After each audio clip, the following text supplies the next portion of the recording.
Visión País, construyendo ciudadanía. Es presentado por la Universidad Politécnica y Artística UPAP, una universidad, todo un país. Auspiciado por la Universidad Nacional de Pilar.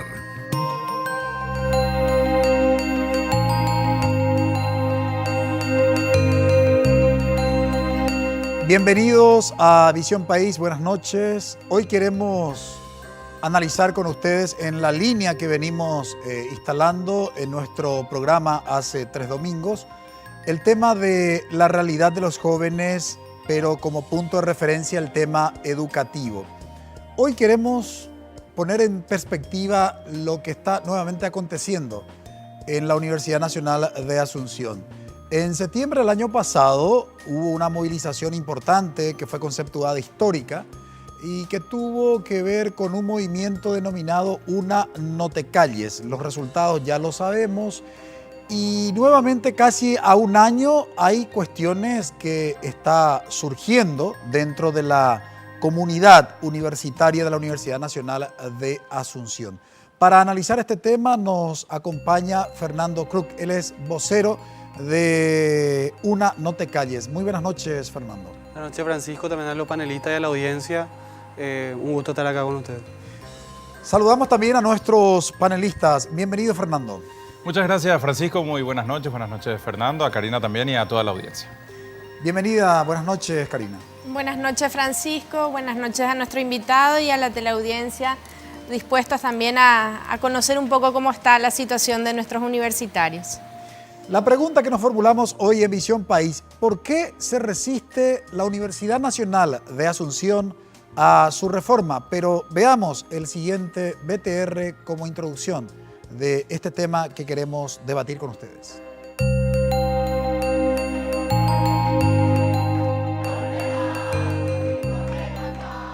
El 2015 y el 2016 fueron años que caracterizaron a la juventud paraguaya como el nuevo actor político que a través de su protagonismo traducido en movilizaciones conquistaron cambios muy significativos en nuestra sociedad. En el caso de la Universidad Nacional de Asunción, los estudiantes movilizados exigieron y lograron la renuncia desde el rector, pasando por el vicerrector, hasta los decanos y otros directivos, mientras que los estudiantes de secundaria obtuvieron su objetivo, que fue la renuncia de la ministra de Educación. La actitud de los jóvenes demostró que es posible el cambio en el Paraguay, pero bajo una consigna: la movilización. El diario Última Hora había realizado una investigación periodística a través de la cual demostró un nivel de corrupción que llegó al grado de escándalo en la Universidad Nacional de Asunción durante la administración del rector Froilán Peralta.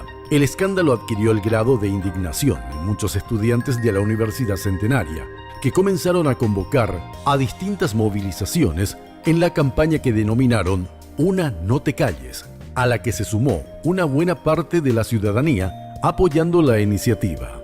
Tenían objetivos claros, además de sanear la administración considerada por ellos como corrupta y la renuncia de las autoridades sospechadas por hechos de corrupción. La finalidad última fue la modificación de los estatutos para comenzar a reformar la Universidad Nacional de Asunción.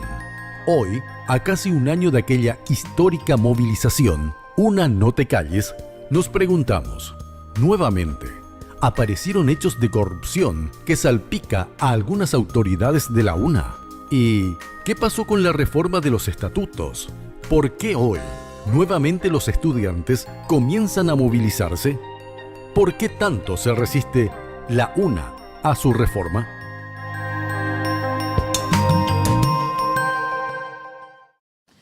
La pregunta, enfatizamos, ¿por qué se resiste tanto la Universidad Nacional de Asunción a su reforma? Tenemos que recordar a nuestra audiencia que Paraguay fue última de las regiones que creó su universidad y precisamente la primera universidad de nuestro país fue la Universidad Nacional de Asunción, creada en el año 1989, 351 años después de que se haya creado en esta parte del mundo la primera universidad. Aquella primera universidad se fundó en República Dominicana, que se denomina Universidad de Santo Domingo, 1538. Y la Universidad de San Marcos se funda, se crea en el año 1551 y en 1532 la Universidad Autónoma de México. Reitero, entre la primera universidad creada y la Universidad Nacional de Asunción transcurrieron 351 años. Y la segunda universidad fue la Universidad Católica Nuestra Señora de la Asunción, que se creó en el año 1960. Es decir, 71 años después se crea la segunda universidad y ni siquiera estamos hablando de una universidad pública, sino de una universidad privada de carácter confesional. Bien, esto básicamente como un dato que nos dice algo. ¿Qué nos dice? Nos dice que efectivamente en Paraguay no tenemos tradición académica y probablemente muchas de las cuestiones que sucede hoy en el escenario del ámbito universitario tiene que ver con esa ausencia de tradición académica. Pero hoy vamos a ocuparnos de la Universidad Nacional de Asunción. Vamos a evaluar lo que fue aquella movilización, Una no te calles, lo que hoy nuevamente está aconteciendo. Y la crisis de la UNA es una cuestión casi cíclica.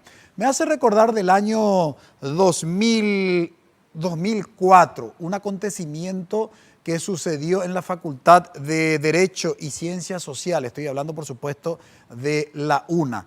Una de las mejores egresadas, llamada Rosana Abogado, no le habían permitido a ella pronunciar ningún tipo de discurso, porque ella fue muy crítica de las autoridades de la Facultad de Derecho durante su proceso de formación. Finalmente tuvo que recurrir a la figura del recurso de amparo y le otorgaron este recurso, este derecho, y pronunció su discurso. Entre otras cosas, dijo Rosana Abogado, que me parece este discurso resume la crisis de la Universidad Nacional de Asunción, que hasta hoy no se puede superar. Muy breve, como para contextualizar. Decía Rosana Abogado en su discurso de mejor egresada que el ilustre jurista uruguayo Eduardo Couture, que el derecho se aprende estudiando y se ejerce pensando. Nada más cierto y oportuno en esta frontera que une nuestro pasado de estudiantes con nuestro futuro de abogados. Pero trasladada a nuestra realidad, esta comunión de roles no ocurre ni ocurrirá si las autoridades de esta facultad no se dan por enteradas del daño que están causando con su sistema de evaluación obsoleto. Algunos de los egresados de esta promoción hemos sufrido las consecuencias de un método arcaico. Somos los abogados del nuevo milenio, pero la facultad se ha quedado en el siglo pasado. No ha sido capaz de asimilar los cambios que exigen los nuevos tiempos, decía Rosana Abogado. No sería tan penoso si el problema de la facultad radicara solo en una cuestión metodológica, pero hay algo más grave: el amiguismo y las injerencias políticas en una casa de estudios donde se aprende leyes. Muchas veces hemos visto cómo en nuestra propia casa de estudios, algunos que dicen llamarse abogados o conocedores de las leyes han caído en oscuras maniobras, pervirtiendo procesos, restando calidad y credibilidad a nuestro trabajo o tratando de acallar nuestras voces con esas chicanerías que le dicen. Justamente denunciaba en su discurso como mejor egresada, digo bien, Rosana Abogado en el año 2004. Pero esto mismo es lo que los estudiantes el año pasado precisamente denunciaban y hoy nuevamente están movilizados reclamando un par de cosas. ¿Qué reclaman? De eso hablaremos. ¿Cuál es el objetivo que están queriendo lograr con esta nueva movilización los estudiantes de las distintas facultades de la Universidad Nacional de Asunción? Se enterarán a la vuelta de la pausa.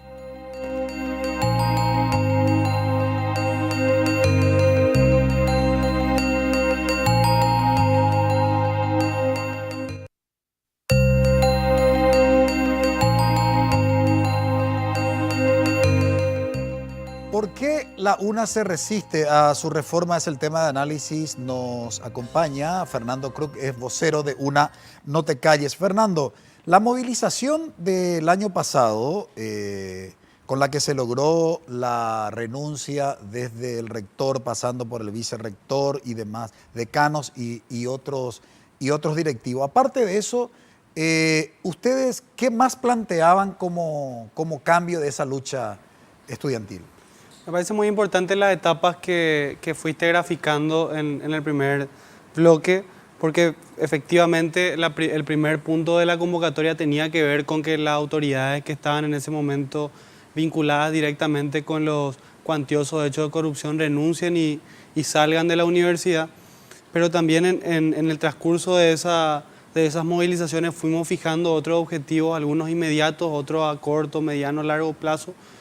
Y algunos de ellos tenían que ver en un primer momento con sanear la estructura que tenía como dos elementos: la renuncia de todas las autoridades vinculadas a los hechos de corrupción, consejo directivo, consejo superior, rector, decanos, la investigación de los hechos, que sigue también bastante congelado por parte de los responsables de investigar por parte del Estado, del Ministerio Público, y posteriormente la reforma del estatuto, porque el diagnóstico nuestro partía de la idea de que era importantísimo remover a las personas, pero era muchísimo más importante aún generar otras condiciones de funcionamiento de la universidad.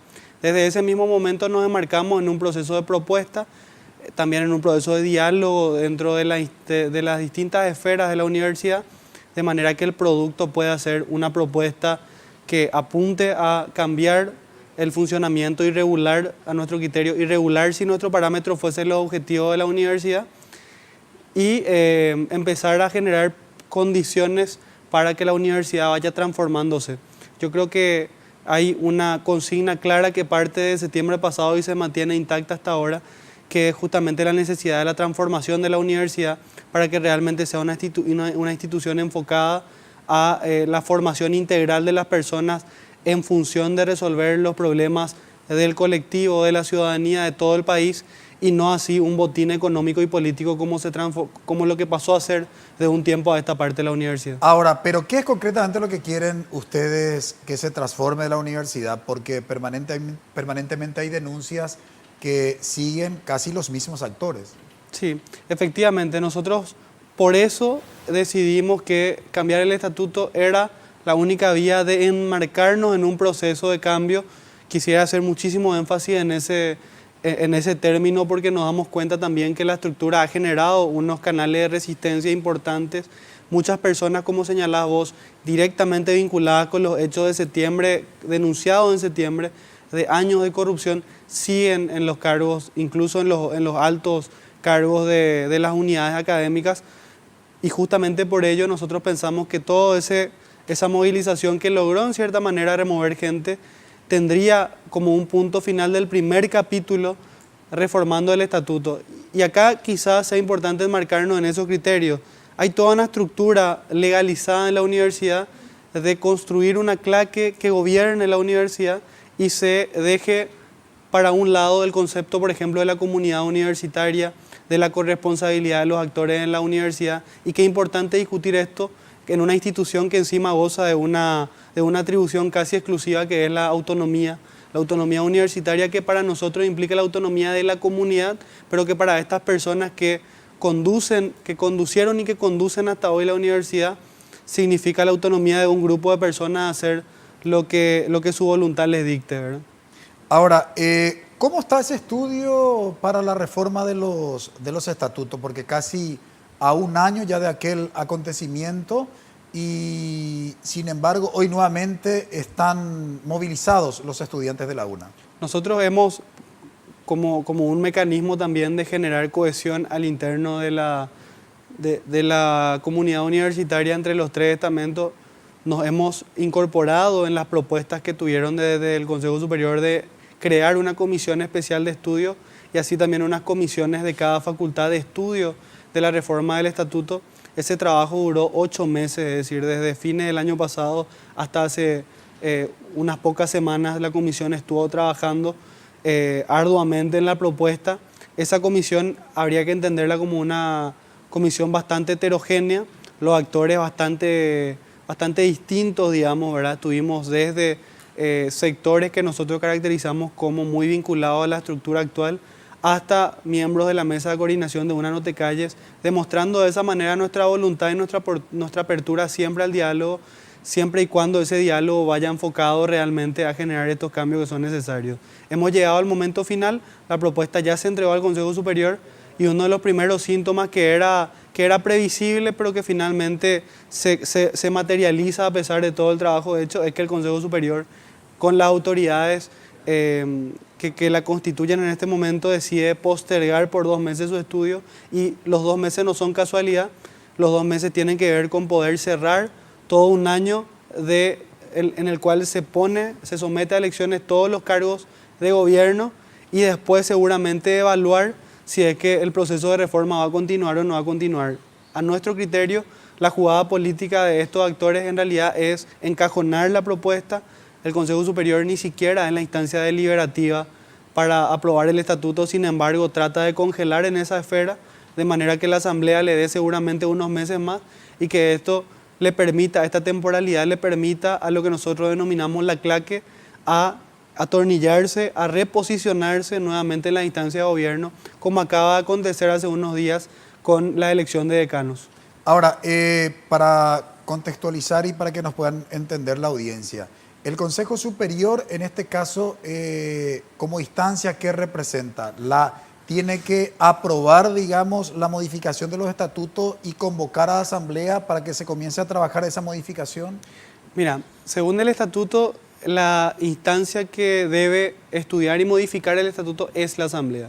Lo que sucede es que la comisión especial que emanó la propuesta fue constituida por el Consejo Superior, entonces se entiende que la propuesta pertenece al Consejo Superior y a través de eso ellos solicitaron la propuesta, nosotros le facilitamos la propuesta, que incluso le propusimos que se tomen unos días para leerlo, unos días razonables, por supuesto, no una cantidad tan grande de días, tan amplia de días, pero finalmente lo que el Consejo Superior demuestra con esto es que en realidad su intención es la de congelar. Hay que entender que los 12 decanos están en el Consejo Superior y también en la Asamblea, por ejemplo. Es decir, muchos de los miembros del Consejo Superior son también miembros de la Asamblea Universitaria, pero que finalmente, bajo la excusa de que necesitan tiempo en cada esfera para estudiar, están tratando de dilatar el tiempo de estudio y posterior aprobación de la propuesta. Una cosa más que es importante resaltar, la Comisión Especial de Reforma del Estatuto tenía en su interior a representantes del Consejo Superior, de la Asamblea Universitaria, de Consejo Directivo. Es decir, la tesis de que ellos sostienen de que no vieron la propuesta es una mentira, porque en realidad ellos tuvieron representantes al igual que nosotros y pudimos en todo momento, si existió voluntad de los actores, se pudo socializar permanentemente la propuesta en su avance. Así que en realidad lo que sucede, como dije de un inicio acá, es que se está buscando paralizar este proceso de reforma para que en un año eminentemente electoral quienes se ven en riesgo de perder puestos de poder puedan asegurarse con estos criterios, mantenerse en ellos. Lo que hay que agregar como dato a lo que está señalando Fernando es que en el mes de octubre se tienen que realizar las elecciones de las nuevas autoridades de la Universidad Nacional de Asunción, y lo que quiere el estudiantado es que justamente esas elecciones se realicen ya con los nuevos estatutos de la Universidad Nacional de Asunción, que hasta hoy, bien explicó Fernando, se está dilatando, sobre todo en la instancia del Consejo Superior Universitario. Muy breve, Fernando, antes de ir a la pausa. ¿Por qué se resiste tanto la Universidad Nacional de Asunción a su reforma? Yo creo que tiene que ver con lo que dije en un inicio. Hay muchos actores quienes se ven perjudicados por algunos de los puntos que tienen directa relación, por ejemplo, con la transparencia, que tienen directa relación, por ejemplo, con democratizar e instalar en el estatuto algunos mecanismos de participación vinculante de la comunidad universitaria, y tiene una directa contraposición a la forma de funcionamiento que han adoptado en las facultades muchas de las autoridades. Sucede que en la Universidad Nacional de Asunción en realidad se han construido más de 14 instituciones, porque las unidades académicas terminaron construyéndose también como propiedad de uno o de un grupo, terminaron dividiéndose como parcelas, y la propuesta es justamente reunificar la universidad y consolidar por lo menos algunos mecanismos básicos de un inicio de transparencia, de participación y por supuesto de control de la gestión administrativa, académica y política. Universidad Nacional de Asunción, creada en 1889, pero comienza a funcionar recién en 1890. Y estamos hablando de una universidad centenaria, pero con una serie de problemas que hace años no está pudiendo solucionar. Rosana Abogado, mejor egresada del año 2004 de la carrera de Derecho, decía que una de las características de la Facultad de Derecho era el amiguismo, la injerencia política, un sistema de evaluación obsoleto, que el proceso de formación de los abogados dentro de la Universidad Nacional de Asunción no acompañaba los nuevos tiempos. El año pasado, con la movilización estudiantil, se suma la corrupción escandalosa por parte de las principales autoridades que gestionan esta academia. En fin, ¿tiene solución realmente? ¿Lograrán los estudiantes su objetivo? A la vuelta de la pausa comenzamos a analizar.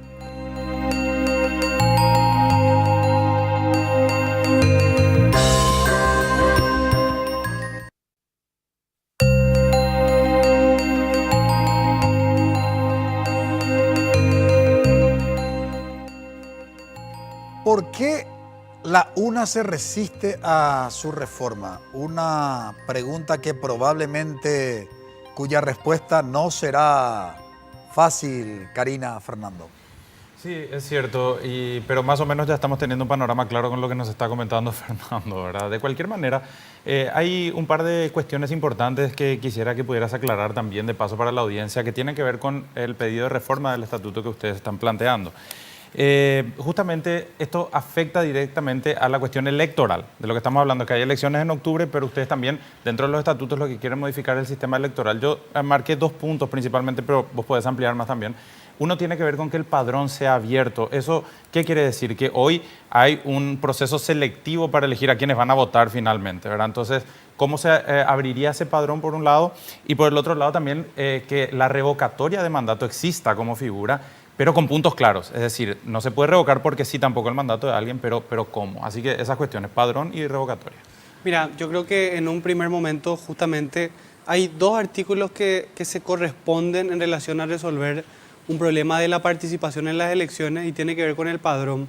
El primero yo iniciaría señalando con la composición de quienes organizan las elecciones, porque ustedes saben que todas las elecciones tienen un actor que organiza y que es fundamental, porque es quien finalmente tiene que garantizar que el procedimiento se haga en regla y se haga en forma y permita el ejercicio del derecho. Y en este momento hay una comisión electoral, no un tribunal electoral independiente en las elecciones de consejo, y esta comisión electoral está presidida por los decanos de las distintas facultades, algo que nosotros en primer momento creemos que no corresponde, y está también constituida por miembros del Consejo Directivo, cosa que nos parece que no tiene sentido que quienes gobiernan organicen las elecciones y sean quienes ocupen esta instancia que debería ser independiente por un principio que nos sale de nuestra cabeza, un principio universal. Son que juez y parte. Claro, que se ejercita en cualquier otra elección, ¿verdad? Partiendo de ahí paso a lo del padrón. En este momento voy a ir en el caso particular del estamento estudiantil. Existen 2 requisitos para elegir a un consejero. El primero es tener ciudadanía universitaria, es decir, haber aprobado el número de materias que uno cursa en el primer año, pero el segundo criterio tiene que ver con hacer una gestión de empadronamiento, una inscripción al registro cívico universitario, cosa que tiene muchísimos problemas, por ejemplo, en la Facultad de Filosofía. Porque es bastante arbitraria la forma. Es bastante arbitraria porque por eso decía que tiene directa relación, porque la Comisión Electoral establece unos requisitos que se van concatenando en el tiempo, digamos. Incluso van cambiando los requisitos que ponen, llevar recibo de matrícula, llevar una serie de documentaciones para inscribirse a votar, cuando que en realidad toda la información está ahí en el archivo de la facultad. Sí, un mecanismo, por un lado arcaico, pero por otro lado también que se constituye en un despropósito, porque lo que sucede en la práctica finalmente es que el colegio electoral, la comisión electoral, define quiénes constituyen el padrón, ¿verdad? Y quiénes no. Agrega a todos aquellos que son parte del oficialismo, por decirlo así, y llamativamente, y esto pasa en todas las facultades, llamativamente los sectores de la oposición tienen muy pocas personas dentro del padrón. Mucha gente que no se manifiesta, digamos, de un lado, normalmente queda fuera del padrón y queda sin ejercer su derecho en las elecciones de octubre. Por eso nosotros solemos decir, normalmente los consejeros actuales ganan las elecciones en junio, no en octubre, porque en junio cierran los periodos de empadronamiento y posteriormente salen los padrones y uno se da cuenta que no está inscrito por algún motivo y sucede periódicamente. Entonces nosotros proponemos 2 puntos para resolver esto y que no beneficie a nadie en particular, sino que sea una garantía para la participación de todos. El primero, la constitución de un tribunal electoral independiente con un representante de cada estamento electo por sus pares en los comicios. Y por otra parte, proponemos el padrón automático, que significa que la gente no tenga que ir a hacer esa gestión, sino que todo aquel que cumpla con el requisito de materias para estar habilitado a votar directamente sea inscrito en el padrón y por supuesto eso con un procedimiento de tacha y reclamo si existiese errores, ¿verdad? Fernando, a mí me gustaría focalizar un poquito más en el proceso en sí de la identidad de los estudiantes a la hora de repensar en su propia universidad, que lamentablemente realmente en los últimos años fue un proceso casi que de enajenación, ¿verdad? Una cuestión de que los estudiantes se van, cumplen con los requisitos académicos, pero pocas veces se genera esa identidad de que somos de la UNA, esos recursos son del pueblo paraguayo, nadie nos está regalando nada, sino que es nuestra institución madre en términos de educación superior. Y cómo trabajar eso a nivel del sector estudiantil, ¿verdad? Porque realmente después de todo lo que fueron las movilizaciones de Una No Te Calles, el logro de los objetivos, por lo menos de empezar a poner un freno a tanta impunidad, también después viene el momento académico, vuelve la dinámica del día a día y uno desde afuera quizás tiene el temor de que los dirigentes estudiantiles queden otra vez solos, ¿verdad? ¿Cómo están trabajando ustedes eso con la comunidad educativa en la Universidad Nacional de Asunción? Bueno, nosotros realmente celebramos un hito que creo que ha llegado para quedarse, que inicia en septiembre, porque nosotros en todo momento hemos peleado contra ese riesgo de que finalmente la gente se canse porque culturalmente nos cuesta mucho sostener procesos largos, no solamente en la universidad, sino en todo el país.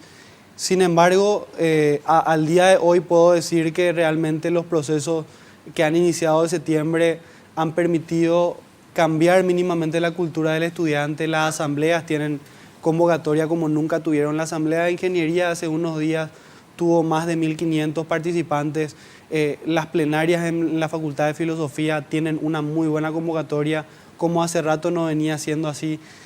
Yo creo que las facultades han entrado en un proceso de participación permanente, sin embargo, estructuralmente, y acá seguramente vamos a ingresar en el debate nuevamente del estatuto, estructuralmente nosotros partimos en esta idea de la reforma con un principio que es el principio más general que nosotros arropamos en esta idea que tiene que ver con la construcción de la comunidad universitaria. La construcción de esta comunidad tiene sentido en generar corresponsabilidad de los estamentos para salvaguardar los objetivos de la universidad y el buen funcionamiento de la institución. Y esto no es posible con la estructura de hoy porque finalmente quienes toman las decisiones en la universidad son solamente los que participan de un estamento, que en este caso es el estamento docente, y el resto de los estamentos no tienen ninguna sola posibilidad de incidir en las decisiones que toma la universidad. ¿Cómo está la representación estudiantil en los diferentes estamentos? O sea, dentro del estatuto vigente, ¿y cuál es la propuesta? Porque también tiene que ver con los espacios de toma de decisión y que los estudiantes, a más de asumir responsabilidades, también asuman derechos en la toma de decisiones. Totalmente. Parto de eso mismo que decías al inicio, que yo creo que es muy difícil cambiar la cultura del no compenetrarse del todo si es que uno no cambia tampoco las condiciones que uno tiene para incidir. Si yo no tuviese ninguna posibilidad de incidir, lógicamente no podría sostener mi idea de cambiar las cosas. Y hoy la estructura de la instancia de gobierno, para ir muy particularmente, tienen una mayoría absoluta del estamento docente. Si vamos a hacer un gráfico, los consejos directivos de cada unidad académica tienen 8 representantes docentes, 6 más el decano y el vicedecano. Los estudiantes tienen 3 y los egresados tienen 2. Ni si se juntasen los estudiantes y los egresados, que son como ya que son 2/3 del total de la comunidad o de las representaciones de los estamentos de la comunidad, no podrían ganar en la toma de decisión a un solo estamento. Y esto ha permitido que la universidad, que es la institución que debería dedicarse a razonar, a pensar nuevas formas de convivencia incluso en la sociedad, se haya remitido a prácticas tan lamentables como ir a levantar la mano sin siquiera debatir, como ir a imponerse a fuerza de votos y no a fuerza de, por ejemplo, generar consenso a través del debate razonable. Si las instancias de gobierno han perdido ese sentido, porque finalmente los estamentos estudiantiles y egresados no han tenido ni la más mínima posibilidad de incidir en las instancias de gobierno. Y el Consejo Directivo encima tiene una proporción en porcentual mayor a que el Consejo Superior, por ejemplo, donde los estudiantes y los egresados tienen un número aún más bajo en relación a los docentes y la asamblea universitaria. Es decir, en todas las instancias de gobierno se ha partido de un principio que es que el estamento docente decida solo. Nosotros no estamos en contra de que el estamento docente tome las decisiones. Lo que sí estamos en contra es que un solo estamento decida solo, porque ahí ponemos en riesgo, como yo creo que se ha puesto en riesgo todo este tiempo, la capacidad y la responsabilidad de todos los estamentos de salvaguardar justamente, insisto, los objetivos de la universidad. No pedimos otra cosa, pedimos que pueda existir condiciones a través de esta propuesta que nosotros hacemos para que los estamentos, incluso el nuestro, tengan la responsabilidad similar al otro estamento y que ninguno, ni siquiera el estamento estudiantil, tenga mayoría propia en las instancias de gobierno. Quiero volver sobre ese tema, pero en el próximo bloque sobre todo quiero analizar cuáles son los problemas reales que tiene la Universidad Nacional de Asunción, más allá del tema electoral, porque hasta ahora discutimos mucho y creo que ilustramos bastante a nuestra audiencia, porque la ciudadanía se pregunta, ¿y cómo si la Universidad Nacional de Asunción es la universidad que tiene la mayor cantidad de carreras acreditadas? Y la acreditación es sinónimo de calidad. Entonces, ¿qué es lo que realmente cuestionan los estudiantes? ¿No será que hay otras razones que realmente no sean las de la calidad académica lo que cuestionan los estudiantes? Algunos se preguntan, ¿qué es realmente el problema puntual que experimentan los estudiantes en las aulas, con los profesores, con los directivos que tienen la responsabilidad de gestionar la universidad? Sobre eso hablaremos a la vuelta de la pausa.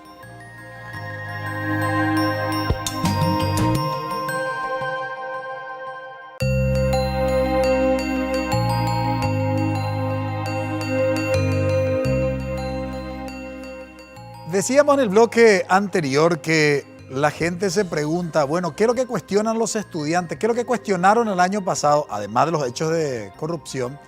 ¿Y qué es lo que cuestionan hoy de lo académico? ¿Y esto por qué formulo la pregunta? Porque la información que permanentemente la Agencia Nacional de Evaluación y Acreditación de la Educación Superior, la ANEAES, suele informar es que la UNA es la institución que más carreras tiene acreditadas, es decir, muchas carreras tienen el sello de la calidad académica. Sin embargo, hay bastante cuestionamiento por parte del estudiantado. ¿Tenés alguna cuestión puntual, Fernando, sobre ese tema? Justamente parte de los orígenes de estas protestas y cómo se fue masificando. También hay que entender, Fernando, que más allá del reclamo de ustedes y de la lucha que ya tenía su tiempo, hubo una explosión que se debió también a un apoyo mediático y a partir de eso un apoyo popular también. O sea, la gente empezó a entender el reclamo de ustedes, los ayudó, le enviaban alimentos y demás a la gente que estaba allí en la resistencia, digamos. Pero hubo denuncias que indignaron muchísimo a la gente. Por ejemplo, el caso de esta señorita de apellido Izquierdo, ¿verdad?, que era la secretaria de Peralta, el rector. Toda su familia juntaba algo así como 10 rubros de la Facultad de Veterinaria, si no es más, ¿verdad?, que representaban un montón de dinero. Y esto obviamente genera indignación. Ahora también hubo casos del día a día de ustedes, como por ejemplo en la Facultad de Medicina, donde había docentes que maltrataban a sus alumnos y demás. ¿Cómo viven ustedes eso todos los días? Y puntualmente, ¿cómo están organizados hoy para que esas denuncias se hagan con la facilidad de redes sociales y demás? Realmente nosotros hemos tenido que hacer un doble ejercicio permanente de septiembre pasado, justamente porque esos hechos, si bien quizás fueron bajando en intensidad, por ejemplo el caso que vos ponés sobre la mesa de Tatiana, que tenía toda su familia, incluso algunos alguna persona menor de edad con algún rubro, o sea, ya cuestiones así muy escandalosas que hicieron que la ciudadanía entera se indigne. Si bien eso quizás fue reduciéndose en intensidad, nosotros también hemos seguido denunciando una serie de hechos de corrupción a la hora de la asignación de rubros, en especial los rubros docentes. Esto también es atendido en el estatuto de propuesta, el estatuto que llegó al Consejo Superior ahora, porque hemos, por ejemplo, encontrado todavía muchos problemas a la hora de la asignación de los rubros de los docentes no escalafonados, por ejemplo, ¿verdad? En la Facultad de Filosofía, a comienzo del año académico, se da la selección de los docentes encargados de cátedra, que en el plantel docente de esa unidad académica son casi un número mayor al 50% del plantel total de docentes. Imagínate, y esa selección se hizo bajo un criterio directo de vínculo o de amistad o de vínculo político en un año eminentemente electoral en la universidad, o bajo esos criterios en los cuales nuevamente varios rubros fueron asignados o a operadores o a amigos, o directamente fueron asignados a personas que competían con el enemigo de turno de la autoridad. Esto sigue sucediendo en la universidad y nosotros ya nos hemos hecho eco de esas denuncias. Probablemente más de una se nos haya pasado, pero la coordinación que tratamos de llevar de todas las unidades académicas a partir de la mesa de coordinación de Una No Te Calles, que inició en septiembre y que no tuvo vacaciones, que sigue reuniéndose de forma ininterrumpida hasta el día de hoy. De hecho, el día de hoy, se convocó a una nueva reunión. Pero eso va a tener, digamos, un punto final cuando nosotros logremos que las condiciones que establece el estatuto de asignar esos rubros puedan tener un mecanismo de control, porque si no lo que pasa es que las autoridades recurren a defensas legales o recurren a sus asesorías jurídicas para decir que finalmente son sus atribuciones, y tenemos que decir que lamentablemente el estatuto establece algunas de esas atribuciones. No siempre es cierto, es decir, no es cierto tampoco que el estatuto permite hacer lo que uno quiere y de asignar los rubros a quien uno quiere. Eso también es una mentira. Ahora, es cierto que sí, el estatuto deja ciertos hoyos, deja ciertos vacíos que nosotros estamos... interpretación también. Sí, que nosotros estamos buscando tapar. Te pongo un ejemplo para cerrar. Volviendo al mismo caso de los encargados de cátedra en la Facultad de Filosofía, realmente hay una terminología que se aplica para los docentes escalafonados, que es el concurso público. Ese concurso, por supuesto, se hace de forma pública, hay una matriz pública y hay una evaluación a través de la cual permanentemente uno puede informarse de cómo se le puntuó a quienes se presentaban al concurso y finalmente cuáles fueron los méritos de quien accedió a ese concurso. En contrapartida, el mismo estatuto y los reglamentos, en el caso de la Facultad de Filosofía, el reglamento académico, establece, por ejemplo, la presentación de carpeta para la selección de encargado de cátedra, que no es lo mismo que concurso, que debiera ser lo mismo que un concurso y que debiera ser del mismo carácter, con la única diferencia que un encargado de cátedra no tiene la permanencia que tiene un escalafonado. Sin embargo, nosotros creemos que tienen que hacerse unos concursos públicos con criterios bien establecidos y con una matriz que pueda servirnos a nosotros como para verificar que realmente quienes accedieron a los cargos lo hicieron a partir de sus méritos y no a partir de algún acuerdo de tipo político o por alguna amistad, como creemos que sigue sucediendo en la universidad. A mí me gustaría, Francisco y Fernando, también indagar un poco o proyectarnos una vez que eventualmente, en el mejor de los casos, digamos, este nuevo estatuto sea aprobado, retomemos administrativamente cierto orden en la Universidad Nacional de Asunción, hacia dónde vamos en la construcción efectivamente de esa universidad que debería ser cantera de nuevo pensamiento, un espacio de reflexión de la realidad nacional y que tiene que ver incluso con el debate sobre el presupuesto y la política de Estado destinada al apoyo de la educación superior. Yo recuerdo que el año pasado, cuando se discutía el presupuesto 2016, que era a finales de año, pero ya con el resultado de toda la movilización de Una No Te Calles, en el Senado querían recortarle el presupuesto a la UNA porque se demostró que eran todos corruptos y no se podía administrar. Cuando en realidad lo que estaban haciendo era castigarle al estamento estudiantil, que finalmente es el que tiene que pagar de su bolsillo en la universidad, que, entre paréntesis, debería ser pública y gratuita como un derecho humano. Entonces, Me gustaría saber cómo ustedes divisan lo que se viene post aprobación del estatuto. Realmente yo creo que hay justamente varios factores que van a devenir posteriormente a generar otro tipo de correlación en la universidad y que va a permitir también encarar cuestiones que quizás se debaten no necesariamente y exclusivamente al interno de la universidad, como la cuestión presupuestaria.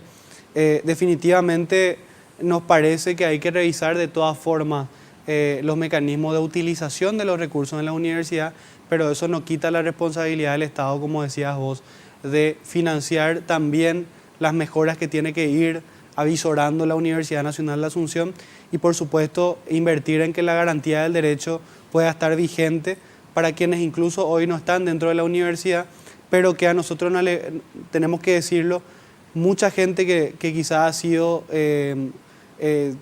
limitada en su derecho de ingresar a la universidad y más en la universidad pública, se hizo presente en la lucha de septiembre pasado. Nosotros tuvimos un proceso también muy importante de dimensionar lo que fue este proceso de intento de transformar la universidad y hemos entendido que hay mucha gente que está fuera de la universidad, pero que a partir de lo que pasó en septiembre empezó a sentirse parte de una institución que es de la gente, que es del pueblo, porque es financiada por toda la ciudadanía y que definitivamente eso implica también un trabajo que tenemos que hacer nosotros, empezar a pensar, por ejemplo, cómo hacemos para que el Estado, a través de las instancias de gobierno, realmente garantice los recursos suficientes para que esto funcione. En estos momentos nosotros nos encontramos en un momento más particular, más específico, que tiene que ver con la administración de los recursos.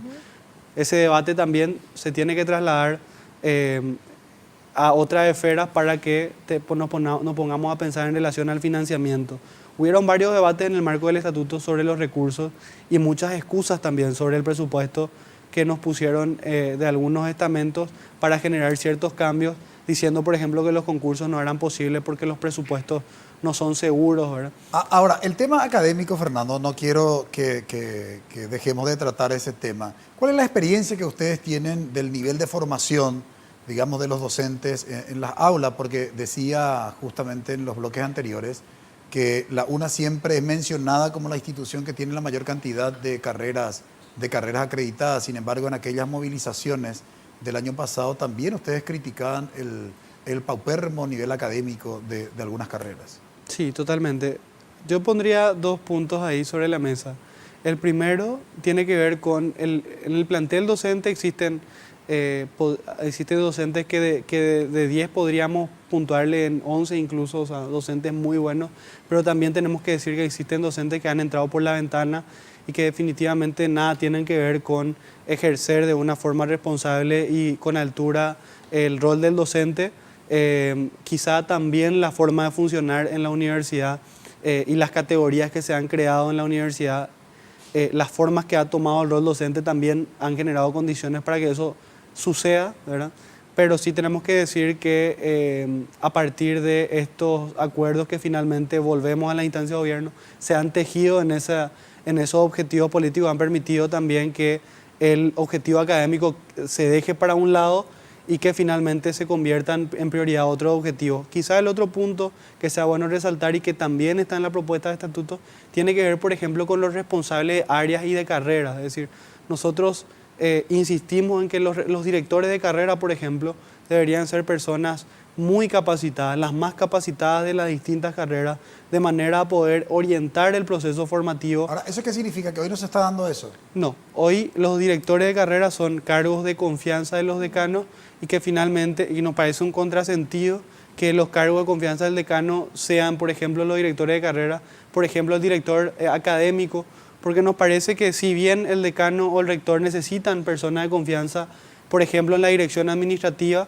nos parece que no tiene sentido mantener una estructura tan amplia de cargos de confianza, encima ocupando estos cargos tan trascendentes en términos académicos como las direcciones de carrera. Así que hoy las direcciones de carrera, normalmente, si bien hay directores de carrera que quizás son buenos, hay muchos casos en los cuales los directores de carrera son muy malos y son solamente los punteros, digamos, políticos electorales de los decanos o el rector. Me queda un minuto de tiempo y creo que esto es fundamental, esta pregunta, porque hablaba de la trascendencia del cargo académico. Y el cargo de investigador de una universidad, evidentemente, es el cargo más alto en términos de carrera académica. Sin embargo, hay bastantes cuestionamientos respecto de la figura de muchos investigadores de la Universidad Nacional de Asunción. ¿Cuáles son las razones de esos cuestionamientos? Lo que sucede es que en muchas de las facultades también, volvemos a lo mismo, el rubro del docente investigador también ha servido, digamos, para mover hacia varios ¿De quién hacia depende varios el otros nombramiento cargos. de un investigador en la UNA? Hoy, depende de la unidad académica en cuestión, tienen unos docentes investigadores, el rectorado también tiene docentes investigadores, y en este momento quienes orientan esos nombramientos son los decanos o el rector. Sin concurso. Algunos concursan, pero hay categorías, hay establecidas unas categorías en las cuales las mayorías no se concursan.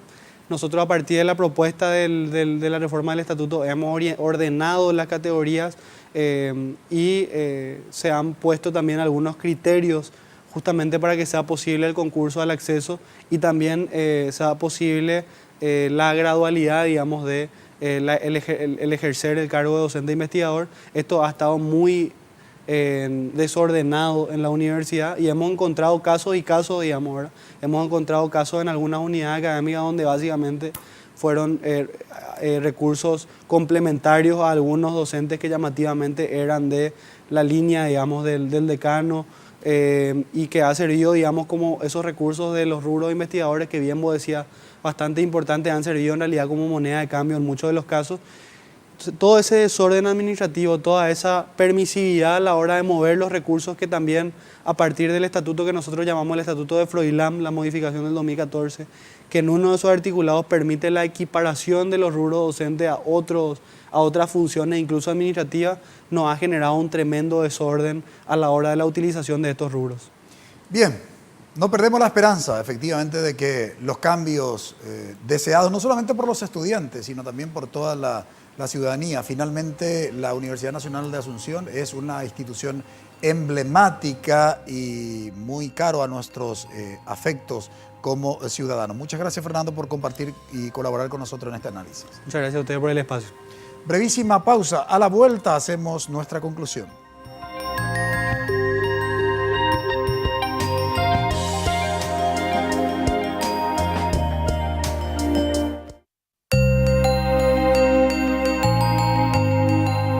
¿Por qué se resiste la Universidad Nacional de Asunción a su reforma? ¿Qué elementos nos dejó Fernando Cruz, que es vocero del movimiento Una No Te Calles, Fernando? Bueno, nos dejó por un lado la preocupación de ver que no mucho hemos avanzado en el sentido de la reestructuración interna de la Universidad Nacional de Asunción, pero por el otro lado la esperanza de saber que ellos no han descansado. Desde aquel septiembre en el cual todos nos sumamos al entusiasmo de estos jóvenes, ellos no han parado y continúan dentro de esa lucha. Es altamente preocupante la situación. Hablabas del tema de investigación. Por ejemplo, Paraguay invierte 0,06, ni siquiera el 0,1% del PIB en investigación, cuando un país de nuestras características debería invertir cuanto menos el 2% del Producto Interno Bruto en investigación. Nosotros no llegamos ni a eso. Es más, invertimos 3% en la educación en general, ¿verdad? Y bueno, apoyar a estos chicos es lo que se necesita, que ellos puedan, a partir de estos planteamientos de la reforma de los estatutos, principalmente sentar bases fundamentales a nivel estructural para que más adelante podamos tener una educación y una formación académica de mayor calidad. Karina.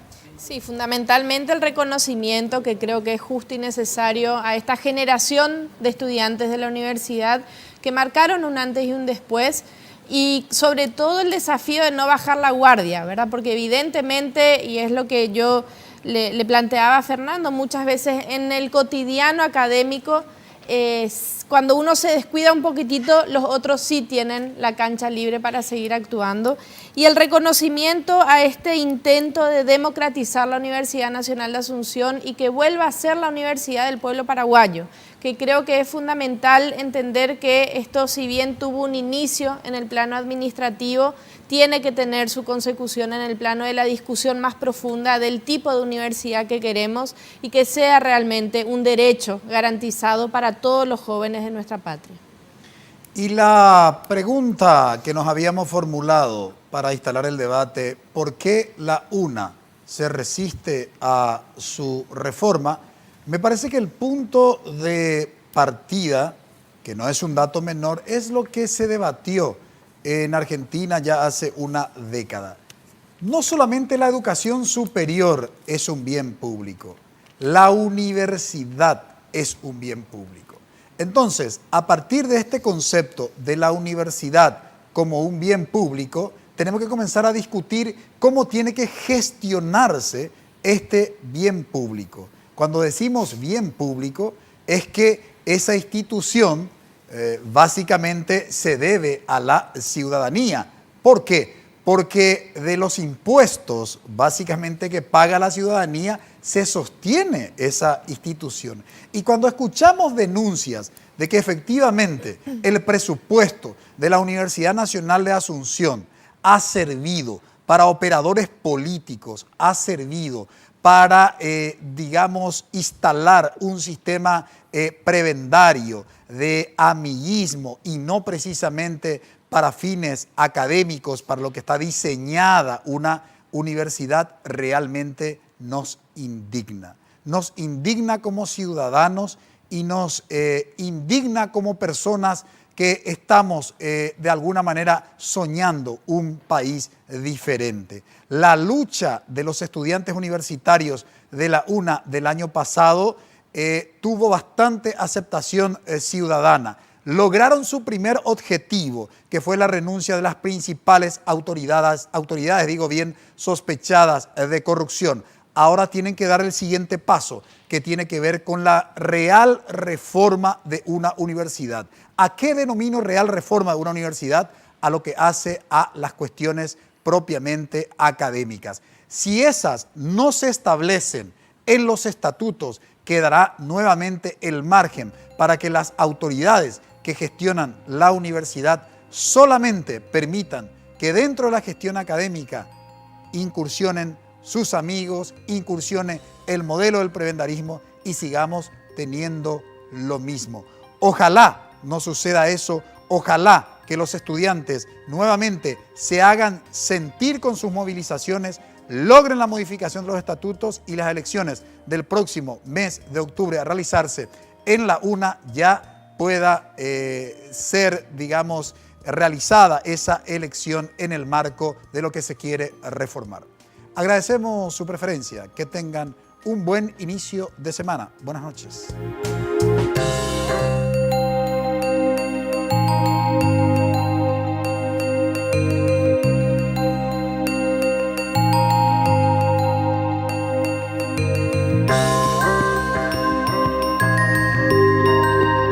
Visión País, construyendo ciudadanía. Fue presentado por la Universidad Politécnica y Artística UPAP, una universidad, todo un país, y auspiciado por la Universidad Nacional de Pilar.